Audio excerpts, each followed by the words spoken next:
Mas eu me lembro que eu tava preto de piche, de tudo sujo, né? Tirei a roupa de amianto, disse, eu tenho que ir embora daqui, não aguento mais. Quando eu tava dentro do banheiro, tirando todas as coisas, explodiu, começou a balançar de novo. Um barulho. E eu ouvi um cara gritando, abandonar a plataforma. Disse, pronto, eu já não tinha mais força, estava cansado já. Disse, pô, agora tem que ir embora. Entrei no meu quarto, tirei a roupa de amianto, botei. Aí você pega o colete salva-vida, eu disse, agora eu tava a fim de ir embora mesmo. Peguei uma mochila, ainda pensei, pô, mochila, que eu tava de bermuda, botei uma calça lá dentro, umas camisetas e tal, botei a mochila, fui embora, comecei a descer. Aí já com colete salva-vidas e tal. Aí lá em cima eu vi uma barca enorme, enorme não, era um barco de pesqueiro, um pescador mesmo, né? Cabia gente. E vi uns caras pulando na baleira e disse, pô, eu vou ter que descer a plataforma e chegar lá embaixo, eu tenho que cair fora daqui. Que altura era? Ó, da que eu estava, dava mais ou menos uns 10 andares lá, uns 30 metros mais ou menos. Por aí. Mas as pessoas pulavam? Não. Teve gente que pulou. Teve gente que pulou. Logo no começo, teve os caras que saltaram. Mas saltaram assim de colete, tudo. Os caras quando chegavam lá embaixo, meu, eles não tinham a experiência de pular lá de cima, ninguém tem. Eles tinham que agarrar o colete aqui, no mínimo, pular sim, porque quando chegava lá embaixo, o colete, quando no salto, o colete quebra o ombro. O cara não nada, morre afogado. Entendeu? Porque o impacto do colete quebra tudo, arrebenta. Então não era a saída, pular. Bom, e aí nessa loucura toda, eu comecei a descer tudo quanto era escada, desci. Aí quando eu cheguei lá embaixo, tinha uma plataformazinha, tinha uns 2 caras na minha frente nessa plataforma, só cabia um de cada vez, né? Uma fila. E essa baleira, ela vinha, impressionante, estava chovendo, onda de 6 metros de altura, né? Aquela variação lá, e quando o barco chegava na altura da plataforma, você tinha que pular nela. Se a barca estivesse lá embaixo, você se quebrava, até machucava, né? E aí os caras não cediam, a barca passou 2 vezes por eles para passar e aquele fogo comendo, né? Porque já não tinha mais ninguém na plataforma, já tinha todo mundo saído de lá, desistiram de tudo, né? Fogo para tudo que é lado, o negócio estava explodindo e aquele barulho, era um barulho de turbina. O fogo era forte. Bom, aí eu vi uma baleira do lado assim e um cabo. Olhei assim da baleira, tinha uma faca. Ela disse, nossa, é essa baleira, os caras não vão sair daqui. Eu peguei o cabo, tirei minha mochila, joguei, acertei dentro do buraco lá, disse, eu vou embora nadando aqui, remando. Cortei, aí chega lá, eu corto, tudo bem. Quando eu puxei o cabo, a baleira, tal, tudo, aí os caras conseguiram entrar na baleira. Eu disse, puta, e agora? Minhas coisas estão lá dentro, a baleira e tal. Puta, aí eu vim com o cabo e tudo, pulei dentro da baleira. Aí os marinheiros lá, puxa, corta o cabo. Os caras não entenderam nada, né? Cortei o cabo, aí amarrei na baleira, aí saímos. Aí fomos dando volta assim, plataforma, não tinha mais ninguém, tava vazia, não tinha mais nada. Aí eu vi o tamanho do fogo, cara, era fogo pra caramba. Bom, aí saímos aí em direção a outra plataforma. Aí saímos, fomos embora e tal.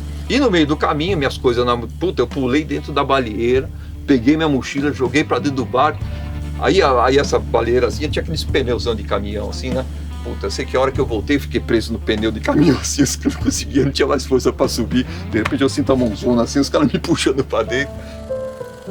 37 pessoas morreram no que foi um dos maiores acidentes da exploração de petróleo no Brasil. Mas foi momentos, assim, complicados, meu. E olha, você dizer assim, eu vi um guincho derretido, assim, sabe? O fogo próximo a um guincho totalmente jogado, assim, derretido, a retorção de ferros, assim.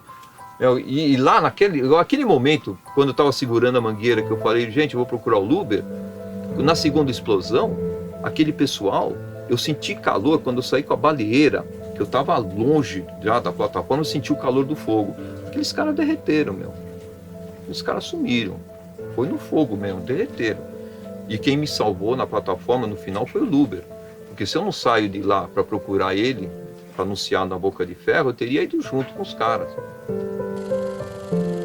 Você consegue imaginar o impacto que uma experiência dessas teria na sua vida? Que agora que eu voltei meio, sabe, com outros conceitos de vida, sabe? Mas eu não tentei dramatizar esse acidente, porque eu voltei logo no dia seguinte para o trabalho. Todos, claro, queriam saber o que tinha acontecido com o Luber, né, que era o meu chefe. todos queriam ouvir a história, contei a todos como é que foi.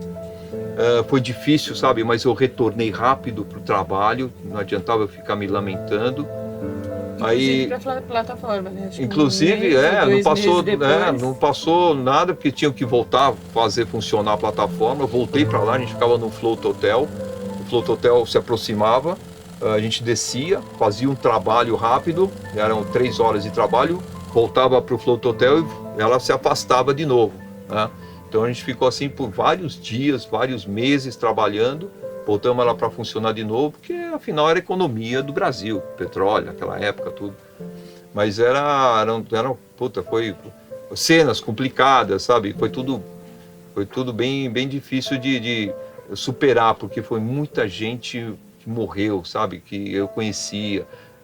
E quando você chega no continente, claro, o aeroporto de Macaé todo cercado, militar para tudo quanto é lado, me pegaram na hora, porque conheciam, sabiam de onde era. Aí todo mundo perguntava do Luber, aí eu telefonei para Rolls Royce, falei com o meu chefe, o diretor, falei, olha, infelizmente o Luber morreu, né? Tem que passar essa notícia para frente. Eu estava louco, eu estava nervoso com tudo isso, sabe o que tinha acontecido. Enquanto isso, a Rosane não tinha a menor ideia do que acontecia. Em uma época sem internet e celular, as notícias demoravam um pouco mais para se espalhar. Esse é um corte de um vídeo maior que você pode assistir clicando aqui nesse quadro. E se você gostou bastante do conteúdo, inscreva-se no canal e ative o sininho para você saber quando a gente lança outros vídeos.